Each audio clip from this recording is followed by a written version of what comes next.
शादी होते ही काफ़ी इश्यूज आ जाते हैं लोगों के बीच में। कई बारी आपकी मर्जी के मुताबिक नहीं होती चीज़ें जब शादी के दौरान। सो अगर आपकी सोशल मीडिया फॉलोइंग अच्छी है तो आपको प्रेफरेंस डेफिनेटली दी जाएगी।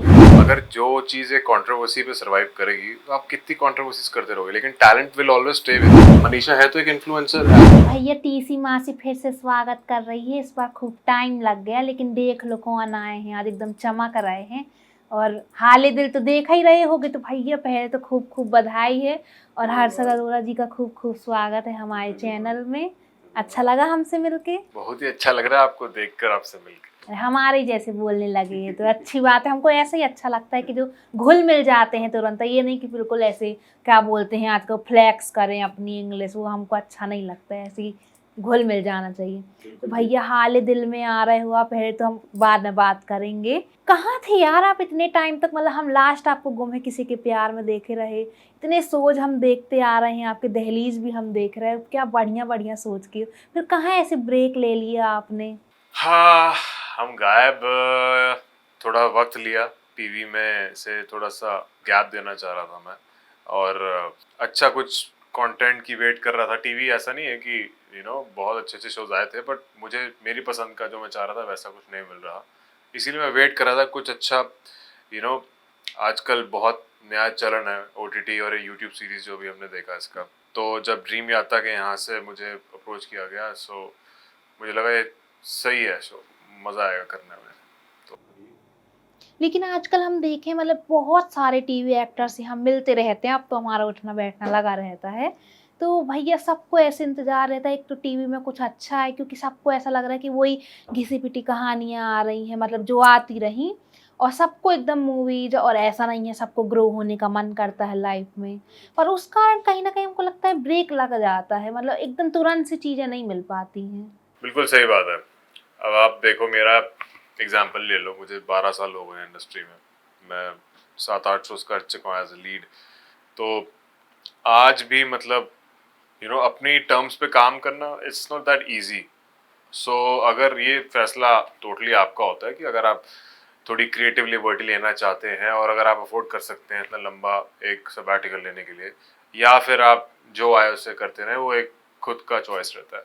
मैं थोड़ा उस मामले में फंसी रहा हूँ शुरू से। लकीली जो अगर मैं अपना करियर ग्राफ देखूँ तो जो मैंने काम किया है, आई वुड से 70 to 75% अच्छा ही मुझे लगा जो मैंने किया है। कुछ चीज़ें हो जाती है जो आपके प्लान से नहीं मैच करती है, जो कुछ ऑन फ्लोर ऊपर नीचे हो जाता है। सो वो चीज़ आपके कंट्रोल में तो नहीं होती हैं। सो इसीलिए मतलब जो मतलब अगर मैं अपनी बात करूँ तो जो फैसले लिए I am very happy with that. और वही है, ऐसा ही होना चाहिए, एक चीज़ में रुक नहीं जाना चाहिए कि क्यों सोच लिया, क्यों कर लिया, शायद ये कर लिए होते, वो कर लिए होते। भैया वैसे आप दिल्ली से हो, हमारी खूब फेवरेट जगह है, वैसे हमको चाप बहुत पसंद है। अच्छा, कहाँ की चाप खाते रहे दिल्ली? वीर जी की चाप खाते रहे हम, बड़ी बहुत मज़ेदार लगती है। लेकिन वही है कि थोड़ी अब पता चला, जैसे आप भी बता रहे थे हमको कि मैदा होता, तो हम भी कहे अब अवॉइड करो थोड़ा। तो अब बताओ कि आपका कैसा रहा दिल्ली में बचपन, क्या करते रहे आप, क्या शौकीन रहा आपको खाने का? खाने का तो बहुत शौक है मुझे। जैसा कि दिल्ली का स्ट्रीट फूड तो आपको पता ही है। जो कुलचे छोले छोले भटूरे, दिल्ली की जो बात है वो बहुत ही कम आपको मिलेगा बाहर दिल्ली से। और golgappe, and of course you know मिठाई का मुझे बहुत शौक है। मेरे जो फादर हैं उनका पुरानी दिल्ली में बिजनेस है, तो मुझे आज भी याद है दिवाली के दिन वहाँ पे दाल वाले समोसे बड़े स्पेशल मिलते थे। आलू के समोसे तो हम सबने खाए, दाल के समोसे मिलते थे। अच्छा। और वो पुरानी दिल्ली से लेके आते थे, बहुत ही बढ़िया, पहाड़गंज से शायद। और वो एक हमारा सेट था कि दिवाली के दिन जलेबी और दाल के समोसे खाते थे हम लोग, जो कमाल के थे। और कुछ बादाम की मिठाइयाँ और बहुत ही मतलब अमेजिंग चीज़ें होती थी जो बचपन में, बचपन का हाल फिलहाल अभी कुछ साल पहले तक की बात कर रहा हूँ मैं, जो हम खाते थे। तो अब थोड़ा सा कंट्रोल करना पड़ता है, बट बड़ा मज़ा आता है वो बातें जब याद करते हैं दिल्ली की। तो अच्छा, दिल्ली से ऐसे मुंबई आने का कैसा आपका हुआ? मतलब सही में पहले से एक्टर बनना रहा आपको? नहीं, एक्चुअली मैं अगर आप सही बोलूँ तो पहले तो मैं पीआर, एडवर्टाइजिंग और मार्केटिंग में था। अच्छा जी। तो मैं एक पीआर एजेंसी के साथ था।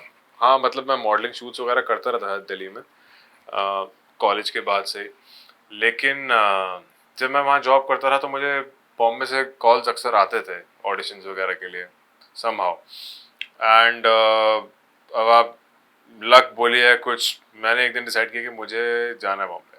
और लकीली मेरा एक दोस्त था यहाँ पे जो एक्टर नहीं है, पर मतलब मैं जब आया तो 2-2.5 साल उन्हीं के साथ रहा। I had that support as a friend.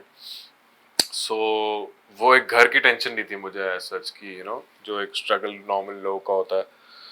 सो जब वो चीज़ सॉर्टेड होती तो आपकी आई थिंक 50% टेंशन तो वैसे ही खत्म हो जाती है।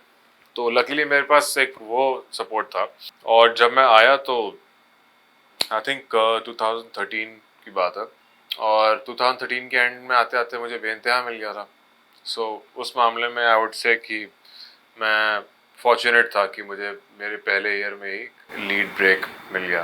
तो एक अच्छी बात है करियर वाइज अगर आप देखें तो, क्योंकि लगभग ऐसा बहुत कम होता है कि आपका पहला ब्रेक आपके आते ही मुंबई में आपको एज ए लीड मिल जाए, बहुत रेयर होता है। सो वो एक अच्छी शुरुआत थी। तो आपके कुछ ऐसे एक्सपीरियंस रहे हैं मतलब कास्टिंग को लेके? बहुत कुछ ऐसे लोगों के साथ होता है भाई, हम लोग तो सुनते रह जाते हैं। लकीली फॉर्चुनेटली मेरे साथ ऐसा नहीं हुआ है, क्योंकि अगर आपने मेरा करियर देखे, मेरा 85 to 90% जो मेरा करियर है दैट्स इन टीवी ओनली। और टीवी में ऐसा जितना मैंने तो कभी फेस नहीं किया ऑनेस्टली। अब बाकियों के साथ आजकल क्या हो रहा है I can't really say, but एक टाइम के बाद जब आप एक मकाम बना लेते हैं अपना, तो फिर आपको उस चीज़ों से नहीं मुझे लगता गुजरना पड़ता। लेकिन आप फिल्म और फैशन इंडस्ट्री में ऑफ कोर्स ज़्यादा है। पहले लड़कियों के साथ जा रहा था, बट आई थिंक अब तो इट्स बोथ द साइड्स, दोनों के साथ ही अनफॉर्चुनेटली एक सिनेरियो बन गया। सो मेरे नज़रिए में, मतलब मेरे अगर करियर के केस में आप बोलें तो लकीली मैं बहुत ही फॉर्चुनेट रहा हूँ कि मुझे एज सच इन सब चीज़ों से नहीं इतना स्ट्रगल करना पड़ा। अच्छा, आप इतने टाइम से काम कर रहे हो लेकिन हम इतना आपको ज़्यादा पार्टी आर्टी में नहीं देखते, एकदम ऐसे नहीं कि बिल्कुल जैसे कुछ लोग तो हर ही पार्टी में चले जाते हैं, छोटी हो बड़ी हो। तो कोई फ्रेंड्स व्रेंड्स बनाए आपने इंडस्ट्री में? क्योंकि बहुत मुश्किल होता है, क्योंकि सब बोलते हैं अरे सब दगाबाज होते हैं, काम काम से मतलब रखते हैं। देखिए, दोस्त ज़रूरी नहीं है कि आपको बहुत दोस्तों की ज़रूरत है। एक दोस्त या दो दोस्त भी अगर आपके अच्छे हैं, और मेरे दोस्त ऐसे हैं कि मैं अगर उनसे 2-2 3-3 साल बात ना करूँ और फिर भी मैं उनसे अचानक मिल जाऊँ, तो हमारी वही बात शुरू हुई जहाँ से लास्ट से हमारी बात ख़त्म हुई थी। तो वैसी दोस्ती होनी चाहिए आपकी, मुझे लगता है। मेरे इंडस्ट्री के भी दोस्त हैं और इंडस्ट्री के बाहर भी दोस्त हैं जो इंडस्ट्री से नहीं नाता रखते। बट हाँ, बहुत ही इंडस्ट्री के अगर मैं बोलूँ तो मैं 2 या 3 मेरे कोई दोस्त होंगे जिनके साथ मेरा बहुत अच्छा रिश्ता है। पर जैसा कि मैंने आपको कहा, मेरी ऐसा नहीं है कि हर वक्त या हर रोज़ उनसे बात होती है। हमारी बात कभी 6-7 महीने में एक बार हो जाएगी या 2-3 महीने में हो जाएगी। कभी मिल लेंगे अचानक से, किसी फंक्शन में मिल गए, कॉमन फंक्शंस पे। सो वो एक अच्छी, या कभी मुझे किसी से सलाह लेनी हो या उनको कोई सलाह मशवरा करनी हो, तो हम एक दूसरे को कॉल कर लेते हैं। तो ऐसी दोस्ती है मेरी, अगर आप पूछे तो। अच्छा, टीवी की हम लोग इतनी बात करें तो कभी आपने इतने सारे सोच के तो कोई कभी फेस किया है कि मतलब पैसे को लेके बड़ा यहाँ पे लोचा होता है, पैसे रोक लेते हैं या तो देता ही नहीं है एकदम। और कितने इंटरव्यूज हम देखे हैं भैया, लोग तो एकदम ऐसे चिट्ठे खोल दिए कि हमने इतना काम किया, हम हाँ हाँ, बिल्कुल होता है, बिल्कुल होता है। पर अब ये भी आपके साथ नहीं है? हुआ है, अच्छा, ये हुआ हुआ है। है।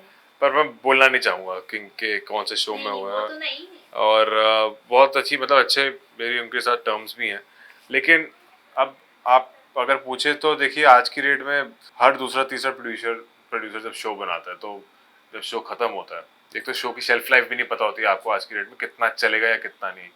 पहले के शो चलते रहे 2-2 3-3 साल 4 साल, अब तो 3-4 महीने में भी कई बार ये शो रैप अप हो जाते हैं। सो इन दैट केस कई बार प्रोड्यूसर्स बोलते हैं कि हमें नहीं इतना मुनाफा हुआ, और वो फिर एक्सपेक्ट करते हैं कि आप भी वो लॉस उनसे एक उनको टोकन ऑफ डिस्काउंट कुछ दें। हालांकि अगर इस नज़रिए से आप सोचें, तो अगर कोई प्रोड्यूसर बहुत ज़्यादा प्रॉफिट कमा लेता है तो फिर उसको प्रॉफिट भी शेयर करना चाहिए। सो ये एक दस्तूर है अनफॉर्चुनेटली हमारी इंडस्ट्री का, एक फिर ये लोग नहीं देखते कि कॉन्ट्रैक्ट साइन करवा रहे इतने अमाउंट में करवा, फिर सब कॉन्ट्रैक्ट वॉन्ट्रैक्ट हट जाता है इनकी जब बात आती है तो। देखिए, ये एक कड़वी सच्चाई है कि कॉन्ट्रैक्ट जितने भी होते हैं वो प्रोड्यूसर फ्रेंडली ही होंगे हमेशा। उसमें कभी भी एक्टर का इतना ज़्यादा से नहीं रहता अनलेस एंड अनटिल आप एक फिल्म की बात करें। टेलीविज़न में बहुत ही रेयर होगा अगर आप बहुत ही बड़े कलाकार उस मकाम पे पहुंच चुके हैं कि आप अपने हिसाब से चीज़ें कर सकें। बट कोई भी प्रोड्यूसर वो रिस्क नहीं लेगा क्योंकि एक शो उनको भी नहीं पता कि कैसे जाने वाला है। सो वो कॉन्ट्रैक्ट हमेशा ही ऐसा होता है जो प्रोड्यूसर को ही फेवर करेगा, आप चाहे कुछ भी कर लीजिए। तो उसका कोई उपाय अभी तक तो नहीं है जो मैंने देखा है। अच्छा, आप भी मतलब टीवी में रह चुके हो इतना, और कंटेंट आजकल का कैसा लगता है आपको? मतलब आप लोग तो कब से काम करते आ रहे हो, क्या कंटेंट आते रहे, बाप रे, मतलब एकदम क्रेजी वाले, और फैंस भी बहुत बने होंगे उस चीज़ से। तो फैंस से तो हम बाद में आएंगे, लेकिन अभी के टीवी के जो चलते हैं सीरियल, क्या ख्याल है आपका, कैसे लगते हैं आपको? मैं सच बताऊं, मैंने बहुत वक्त से टीवी देखा ही नहीं है क्योंकि अब हम आजकल इतने ओटीटी के आदी हो गए हैं, या फिल्म्स देखते हैं या हम इंटरनेशनल सिनेमा देखते हैं और बहुत ही अब ऑडियंस बढ़ चुकी है। आप देखिए, अगर टीवी की ऑडियंस आपको मिलेगी ज़रूर, लेकिन हमारी जनरेशन ज़्यादातर ओटीटी पे शिफ्ट हो चुकी है या हम इंटरनेशनल सिनेमा देखते हैं ज़रा। और अब तो खैर अभी जो नया यूट्यूब का एक और प्लेटफॉर्म आया है, आजकल वर्टिकल सीरीज बहुत ट्रेंड हो रही है, जो एक नया एक और next thing, big thing I think it's gonna be. So मुझे लगता है इवॉल्व होना ज़रूरी है, हर फॉर्मेट के हिसाब से आपको अडाप्ट करना चाहिए। किसी को नहीं पता था कि ओटीटी इतना जब आया था तो इतना बड़ा बूम होगा। 2000 आई थिंक 17-18 में शुरुआत थी, बट 2020 से जो एक्सप्लोर हुआ, लॉकडाउन के बाद से तो जो ग्रो किया है जी, भैया। 2020 से वो जो एक्सप्लोजन शुरू हुआ है कोविड के दौरान, सही बोला आपने, तब से लेकर अब तक वो अलग ही प्लेटो पे चला है। हालांकि अब ये भी सुनने में आ रहा है कि ओटीटी में भी इतना ज़्यादा जो नेटवर्क्स हैं, ब्रॉडकास्टर्स हैं, वो भी इतना ज़्यादा रेवेन्यू भी नहीं उनको मिल रहा जो इतना वो चाह रहे हैं। So that's the reason of YouTube एक और source of platform we can see जो भी अपकमिंग ट्रेंड होगा। तो मतलब कभी एकदम क्रेजी वाला फैन एनकाउंटर हुआ आपको कि बाप रे ये क्या हो गया, एकदम अनएक्सपेक्टेड सा? बहुत हुए हैं। इनफैक्ट जब बेइंतहा के वक्त की बात है, जब मैं कर रहा शूट, तो काफ़ी सारे मुझे मेल्स आते थे और समहाउ कुछ फैंस थे जो हमारे सेट पे आ जाते थे, उनको I don't know how address मिलता रहा। और मुझे आज भी याद है कि एक उस टाइम पे छोटी कोई लड़की थी जो बहुत ज़्यादा अपनी आई थिंक फैमिली या मदर के साथ आई थी और वो कह रही थी कि प्लीज़ शादी कर लीजिए आप मुझसे। और मतलब literally she was in tears कि आप प्लीज, वो कैरेक्टर ऐसा था कि मुझे लगता है इतना लवेबल कैरेक्टर था। आज भी मतलब अगर मैं बोलूँ तो बेइंतहा से 90% मेरे करियर के लोग मुझे बेइंतहा से ही जानते हैं। So that show was a great show for me. And यही मतलब बहुत सारे इनकाउंटर थे, ये मुझे याद आ पा रहा है जो आपने पूछा। बाकी कई बारी हो जाता है जैसे मैं एक बारी इंटरनेशनली भी जब मैं टर्की ट्रैवल किया था तो मुझे पता नहीं था कि हमारा शो वहाँ भी इतना फेमस है। तो जब मैं गया था तो वहाँ पे भी मुझे बहुत लोगों ने आके ऑटोग्राफ्स और पिक्चर्स ली। तब then I was kind of very impress कि the power of television that time, क्या रीच थी उस शो की। और आई थिंक हमने काफ़ी कंट्रीज में बेइंतहा को एयर किया था। So it went really viral, बहुत पॉपुलर शो था। क्या बात। तो अभी डीएमईएम तो ऐसे आ जाते होंगे, अभी अभी वाले से भी तो आते थे, फिर मैंने रिस्पॉन्ड करना ही बंद कर दिया बिकॉज एक बार एक्सेस वो मिल जाता है ना उन लोगों को, तो फिर एकदम ही हो जाते हैं कि ये तो हमारे दोस्त जैसे होगा, एकदम ही बात करना। इसीलिए आपको थोड़ा सा एक डिस्टेंस मेंटेन करना चाहिए क्योंकि फैंस होते हैं, दे आइडलाइज योर वर्क, बट वो आपकी प्राइवेट लाइफ मुझे नहीं लगता इतनी आपको ज़रूरत है शेयर करने की, मेरे हिसाब से। अच्छा, ये बात करें, आपने गुम है किसी के प्यार में भी काम किया रहा, कैसे वो प्रोजेक्ट, मतलब आपको ऐसे लगा कि हाँ, क्योंकि बीच से आए रहे आप और एक लव इंटरेस्ट बन के, तो फिर कैसे आप इतने लीड कर चुके हो, तो एक हो जाता है ना कि क्या मतलब बीच से शो को पकड़ना, और ये हिट भी बहुत रहा उस टाइम वो, तो कैसे आपको मतलब वो लोग बोले रहे आने? वो बोले मुझे यही कि एक तो शो उस टाइम पे स्टार का नंबर 1 शो था वो, और मेरे को स्टार प्लस पे काम किए हुए काफ़ी वक्त हो चुका था। दहलीज के बाद स्टार भारत पे एक शो किया था मैंने, मायावी मलिंग करके, जो कि 2017-18 की बात है। सो मैं चाह रहा था कि अच्छे एक चैनल पे एक अच्छा शो मिले, एंड फॉर्चुनेटली सत्या का कैरेक्टर बहुत लोगों को पसंद आया और जो केमिस्ट्री थी आयशा सिंह और मेरी वो बहुत लोगों को अच्छी लगी, but unfortunately again you know channel और प्रोड्यूसर्स का आई थिंक ये कॉल था कि उन्हें शायद शो में एक लीप चाहिए, जो कि हम देखते हैं बहुत कॉमन हो गया आज की डेट में, बहुत हर ज्यादा दूसरे हर तीसरे शो शो में में। लीप आ जाता है। हाँ, सो मुझे नहीं पता ये क्यों किया, और आई थिंक उस टीआरपी के बाद, वैसे टीआरपी आई भी नहीं उस शो की, जब से वो उन्होंने कास्टिंग चेंज की पूरी एंड दे डिसाइडेड कि हमें आगे जाना चाहिए लीप के बाद। सो टोटली क्रिएटिव कॉल, हमारा कोई से नहीं रहता उसमें।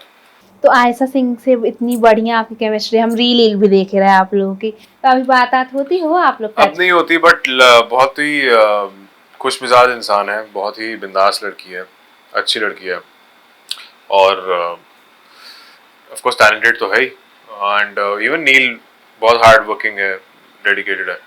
मज़ा आया था बहुत शो में, और उसके डायरेक्टिव्स काफ़ी अच्छी थे, ओवरऑल टीम बहुत अच्छी थी शो की। बट आई थिंक दोनों अभी काम कर रहे हैं, कुछ ना कुछ शोज कर रहे हैं, सो अच्छी बात है। देखो, अच्छे टैलेंट बहुत जल्दी एब्जॉर्ब हो जाते हैं, सो आई एम हैप्पी कि they both are doing really well again for themself. मतलब ऐसा ही होता है, शो बंद और फिर वो बातचीत भी बंद हो जाती है, सब अपने अपने काम में सब लग बिजी जाते है, हैं। सबकी लाइफ है अपनी अपनी, और सबकी अपनी अपनी प्रायोरिटीज है, पर्सनल लाइफ भी है। सो जैसे कि मैंने अभी आपको कहा कि दोस्त गिनती के होते हैं आपके, आप हर किसी से दोस्ती निभा भी नहीं सकते हैं, दोस्ती करनी है तो फिर निभानी भी चाहिए, मुझे लगता है। सो वही बात है। तो अभी तो भाई जो सबकी फेवरेट है, और आप तो रहे ही हो फेवरेट, मनीषा रानी के साथ आप जो प्रोजेक्ट कर रहे हो, कि उसमें कैसे हुआ? मतलब ये रवि जी और सरगुन जी से क्या बात हुई, कैसे आपको एकदम से यूट्यूब के लिए आ गया? सो जैसा कि मैंने आपके एक इंटरव्यू में पहले भी कहा था कि मुझे गुम के बाद की बात है, आई थिंक मैंने एक आधा वेब शो किया था, और उसके बाद मुझे जिस तरह का काम मैं चाह रहा था वैसा नहीं मिल रहा था, तो मैं नहीं कर रहा था, काफ़ी चीज़ें मना भी कर रहा था, काफ़ी चीज़ें हो भी नहीं पा रही थी। सो जब ड्रीम यादा का कॉल आया एंड उनका ये कॉन्सेप्ट मैंने सुना, और आई थिंक उससे पहले 2-3 शोज वो कर चुके थे, लवली लोला और रफू, रफू, दिल को रफू कर दिल को ले। रफू कर ले, जो कि आई थिंक काफ़ी अच्छा रिस्पॉन्स मिला उसको। सो आई थॉट कि ये एक नया कॉन्सेप्ट है यूट्यूब पे, जैसे हम देखते हैं पहले पाकिस्तानी शो भी बहुत ट्रेंड हुए थे ऐसे, अब थैंकफुली हमारे इंडिया में बहुत प्रोड्यूसर्स आ रहे हैं, आगे बना रहे हैं। ड्रीम याता खुद अभी सामने आके इन्होंने शुरुआत की है, सो बहुत इंटरेस्टिंग चीज़ है, एंड मज़ा आया। मतलब एक शॉर्ट फॉर्मेट आप समझ सकते हैं, 25-20 एपिसोड का, और ऑडियंस को भी अच्छा लगता है, सो बढ़िया, अच्छा। इसमें जो एकदम डार्क कैरेक्टर है उसके लिए आप तैयार हो रहे, जो एकदम आपको ऐसे रेड फ्लैग दिखाया, आप तो इतने अच्छे हो, क्यूट से हो। देखिए, किरदार किरदार होते हैं, और आपको अपने आप से और उनसे एक दूरी बना के रखनी चाहिए। वो एक किरदार है, वो काम है हमारा, और अगर यस लोगों को लग रहा है कि मैं बहुत ही डार्क कैरेक्टर हूँ, तो मेरा कैरेक्टर शेड जो है इसका मतलब वो अच्छा मैंने निभाया। सही बात है। हालांकि विवेक की बहुत एक इंटरेस्टिंग जर्नी होगी आगे, अभी शो जस्ट शुरुआत हुई है, आप लोग देखेंगे आगे तो अच्छा आपको पता चलेगा, काफ़ी चीज़ें हैं। सो क्यों हो रहा है ऐसा, क्या रीज़न है, सब दिखाएंगे आगे। अच्छा, ऐसे रियल में कैसे हो आप? मतलब ऐसे नहीं बोल रहे हम रेड फ्लैग, ऐसे आजकल नहीं हम खूब सुने, वो जेन जी लोग बोलते रहते रेड फ्लैग, ग्रीन फ्लैग, वो कोई को और भैया वो प्ले बॉय, ये सब पता नहीं बहुत सारे, हमको तो इतनी नॉलेज नहीं है। आप कैसे हो रही? देखिए, रेड फ्लैग ग्रीन फ्लैग अब क्या फ़ायदा होता है, अब तो मैं शादी कर चुका हूँ, तो जिसको मैं पसंद आना था मैं आ चुका हूँ, तो अब तो मुझे फ़र्क नहीं पड़ता। अच्छा, उनके लिए तो फिर आप वो क्या, अमेजोन फॉरेस्ट, वो अमेजोन फॉरेस्ट। है ना, वही हो गए और क्या, यही रेड, समझे। ग्रीन ग्रीन ग्रीन, उससे भी ऊपर होता हरियाली है। हरियाली। अरे उससे भी ऊपर होता, आपको नहीं पढ़ लियो भाई, इनको ही नहीं ये तो पता। उनसे पूछना पड़ेगा। हाँ, तो ग्रीन फ्लैग से ऊपर होता है कि पूरा का पूरा अपना जंगल, तो वही हो गया ना अमेजोन फॉरेस्ट वाला। अरे वाह, पूरा जंगल, दिल गार्डन गार्डन मतलब। लेकिन अभी इसमें भी अपन देख रहे हैं, हाल दिल में भी मनीषा रानी के लिए, इंदू के लिए तो आप बिल्कुल ग्रीन ही फ्लैग हो। देखिए, यही हमने दिखाने की कोशिश की है कि एक औरत जब अपने पति को सब कुछ देने की कोशिश करती है, और कई बारी ये बहुत ही रिलेटेबल सब्जेक्ट है। जब हमने शूट भी किया था, तो ये आजकल हम देख ही रहते हैं, केसेस अब आ रहे हैं आजकल, मीडिया में भी कितना कुछ चल रहा है कि शादी होते ही काफ़ी इश्यूज आ जाते हैं लोगों के बीच में, और कई बारी आपकी मर्ज़ी के मुताबिक नहीं होती चीज़ें जब शादी के दौरान। सो उस रीज़न से ज़िंदगी आपकी पूरी पलट जाती है। सो वो फैसले आपको एकदम सोच समझ के करने चाहिए मेरे हिसाब से। और क्योंकि आपकी पूरी लाइफ का सवाल है। और वही हमने प्रोजेक्ट भी किया इस शो में, वही हमने दिखाने की कोशिश भी की इस शो में। सो मुझे लगता है बहुत लोग रिलेट कर पाएंगे जो इस प्रॉब्लम में हैं भी और नहीं भी हैं, दोनों। अच्छा, मनीषा रानी के साथ आपकी कैसी, क्योंकि हम तो खूब उनको देखे कि एकदम बिल्कुल चुलबुली सी हैं, एकदम एंजॉय करती रहती हैं। मनीषा का जो कैरेक्टर है, मनीषा बिल्कुल रियल लाइफ में वैसा भी ही है। वैसे ही उसी स्टाइल की एकदम बिंदास लड़की है। और जो दिल में वो ज़बान पे है, तो अच्छी बात है। ऐसे लोग बहुत कम होते हैं, स्पेशली हमारी इंडस्ट्री में। और ऑफ कोर्स वो इतनी पॉपुलर है, उसके इतने फैंस हैं, उसने प्रूव किया है और बहुत अच्छा उसने काम किया है इस शो में। सो आई एम श्योर लोग उससे ऑफ कोर्स एक अच्छी अपॉर्चुनिटी देंगे इसके बाद। एंड वो डिजर्व भी करती है क्योंकि उसने मेहनत की है। बट मैं बस ये बोलूँगा उसके फैंस को कि भाई मैं जो कैरेक्टर प्ले कर रहा हूँ वो कैरेक्टर है, रियल लाइफ में नहीं है। ज़्यादा सीरियस मत हो जाना, ज़्यादा पर्सनल मत हो जाना। अच्छा, आप प्रैंक प्रैंक कैसे करते हो? प्रैंक बिल्कुल करता हूँ, पर मुझे याद है इस सेट पे तो खैर इतना हमें मौका ही नहीं मिला क्योंकि हम काम ही करते रहते थे। बट मज़ा तो आता है यार, मतलब। तो बिग बॉस में भैया मतलब आजकल जो टीवी एक्टर्स हैं उनका ये भी हो गया है कि अगर यूट्यूबर्स इन्फ्लुएंसर आएंगे तो हम नहीं आएंगे। हम खूब एक्टरों को ऐसे देखे जो अच्छे मतलब दिग्गज कलाकार हैं कि वो उनको जाना ही नहीं है जहाँ पे यूट्यूबर इन्फ्लुएंसर। तो आपकी क्या राय है इसमें? देखिए ये फॉर्चुनेटली अनफॉर्चुनेटली एक ट्रेंड आ गया, एक दौर चल रहा है ऐसा कि सोशल मीडिया प्रोफाइलिंग से ही कास्टिंग हो रही है, जो कि बहुत टैलेंट उस चक्कर में बहुत ज़्यादा सप्रेस हो रहा है। बहुत अच्छे अच्छे टैलेंट हैं ऐसे जो सोशल मीडिया पे इतना एक्टिव नहीं है। और जो शायद सोशल मीडिया पे है ही नहीं, एक्टिव तो दूर की बात है। पर उसका मतलब ये नहीं कि आप उस बेसिस पे सिलेक्शन मैटर करना चाहिए। ये एक ऐसा, बट अभी वही मैंने आपको बताया ना, दौर ऐसा है कि सोशल मीडिया। अब इस केस में आप हाल दिल्ली के केस में आप मनीषा एग्जाम्पल लीजिए। ये एक अलग बात है कि Manisha has proved herself to be a good actor also. तो यू नो मनीषा है तो एक इन्फ्लुएंसर, एज एन इन्फ्लुएंसर ही I think she is famous. So ये एक है चलन। एंड अगर कोई एक्टर इससे खफा है तो आई वोंट ब्लेम देम। बहुत लोगों के हाथ से काम जाता है इस वजह से। मैं खुद उस सिचुएशन को भुगत चुका हूँ बहुत बार। And that is the hard reality, that is the truth. इसकी कोई दो राय नहीं है। बट करंटली ये एक आई थिंक न्यू नॉर्म है इंडस्ट्री में कि अगर आपकी सोशल मीडिया फॉलोइंग अच्छी है तो आपको प्रेफरेंस डेफिनेटली दी जाएगी। और ये मेरे साथ क्या, बड़ी बड़ी फिल्म में ऐसा हो रहा है। कितने इंटरव्यूज में मैं देख चुका हूँ, बड़े बड़े एक्टर्स ही फेस कर रहे हैं। So it is very sad but it is true. मतलब आपका भी ऐसा है कि नहीं, अब ऐसा भी होता है ना कि टाइम देखिए बदल रहा है, ये सोच बदल रही हमारे है। सोचने से कुछ फर्क नहीं पड़ता। मैं और आप कुछ भी सोचें, वो हमारी सोच है। जो नॉर्म है, जो अभी चल रहा है, हम उसी के बारे में बात कर सकते हैं। आपकी मेरे रवैये से कोई फर्क नहीं पड़ेगा। फर्क ये पड़ेगा कि इंडस्ट्री क्या चाहती है, कि उनको क्या प्रेफर करना है। अब उसके कितना नज़दीक हम हैं, ये है हमारे हाथ में। और मुझे लगता है उसको ज़्यादा पर्सनली नहीं लेना चाहिए, क्योंकि at the end of the day कि आप अपनी क्यों मेंटल स्टेट खराब कर रहे हैं, यही सोच के आप भूल जाओ कि शायद वो उसके नसीब में था। जो एक बच्चन साहब की बड़ी फेमस लाइन है, जो मिले तो अच्छा, जो ना मिले और भी अच्छा। सो बहुत सही लाइन है वो, और मुझे लगता है उसको अप्लाई कर लेना चाहिए लाइफ में ऐसी सिचुएशंस में तो डेफिनेटली। वही सबका होता है ना कि हम बताओ इतना स्ट्रगल करके आए, इतनी चीज़ करके तब जाके हमको वो चीज़ मिल रही है।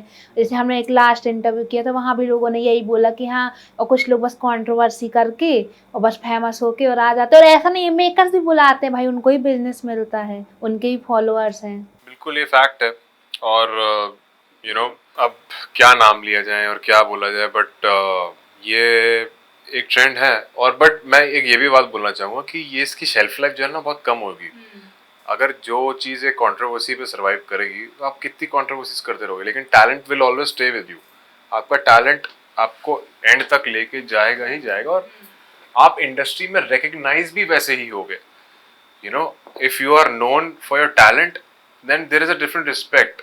If you're known for your controversy, then ठीक है, आप आज एक प्रोजेक्ट कर रहे हो, कल दूसरा कर लोगे, कुछ टाइम बाद तीसरा कर लोगे। बट लॉन्ग रन में that is not sustainable, that is not practical also. So उससे अच्छा आप अपनी क्राफ्ट पे काम करो, अपने आप को वैसा बनाओ कि आपको ज़रूरत ही ना पड़े, मेरा ये मानना है। एंड मैं वैसे ही अपना करियर प्लान करता आया हूँ, और वैसे ही जो जो मुझे अपॉर्चुनिटीज़ मिली हैं, I try to do that only. अगर आप मुझे देखेंगे, मैं कंट्रोवर्सी से कोसों दूर हूँ। सो यही मेरा मानना है। अच्छा, आपको पर्सनली सोशल मीडिया के कितना अच्छा लगता है? कैसे हम देखें आप ज़्यादा ऐसे एक्टिव नहीं रहते हो। बिल्कुल, मैंने आपको बताया ना कि मैं खुद ज़्यादा एक्टिव नहीं हूँ। हालांकि मेरी वाइफ मुझे बोलती है रील्स बनानी चाहिए हमें कुछ साथ में, और जो मैं कोशिश कर रहा हूँ थोड़ा सा अपने आप को इम्प्रूव करूँ इस एस्पेक्ट में, बट लेट्स सी। नहीं, लेकिन सही में जैसे आप भी पुराने ही एक्टर हो, आप लोग क्राफ्ट में नहीं स्किल्स में काम किया हुआ है, तो वो चीज़ आप लोगों को इतनी वो नहीं करती कि नहीं ये रील वगैरह हम लोग के लिए नहीं, ऐसा लगता है कैसे हम। बिल्कुल बिल्कुल। और कई लोग इसको ईगो पे ले लेते हैं। हाँ। कि ये मैं सब छिछोरीगिरी नहीं करूँगा, बट क्या करें भाई, अभी ये नॉर्म है, ट्रेंड है, और कहते हैं ना भेड़ चाल, बस भेड़ चाल चल रही है तो चल रही है। और जो उसमें जब तक आप सवार हो, चल रहे हो आप चाल के साथ साथ, सो ठीक है। मतलब मुझे लगता है कि टैलेंट टैलेंट होता है, और एक ना एक दिन टैलेंट की रिकग्निशन होगी, और होती आई है, और होगी भी आगे। ये एक ठीक है, फेज है, चलेगा, चलने दीजिए। चलिए, बहुत बहुत अच्छा लगा आपसे बात करके। बाकी फैंस को आप क्या बोलना चाहेंगे? Thank you so much. Fans को यही बोलना चाहूँगा कि अभी फ़िलहाल आप मुझे हाल दिल पे देखेंगे, आपको कैरेक्टर मेरा शायद थोड़ा अलग लगे, जिस तरह से मैं कैरेक्टर्स करता आया हूँ, बट मैंने इस बार इसमें कुछ अलग करने की कोशिश की है। हमेशा से मैं पॉजिटिव रोल्स करते आया हूँ, so I wanted to try different genre also. Negatives किए हैं मैंने पहले, बट ये थोड़ा और एक शेड है।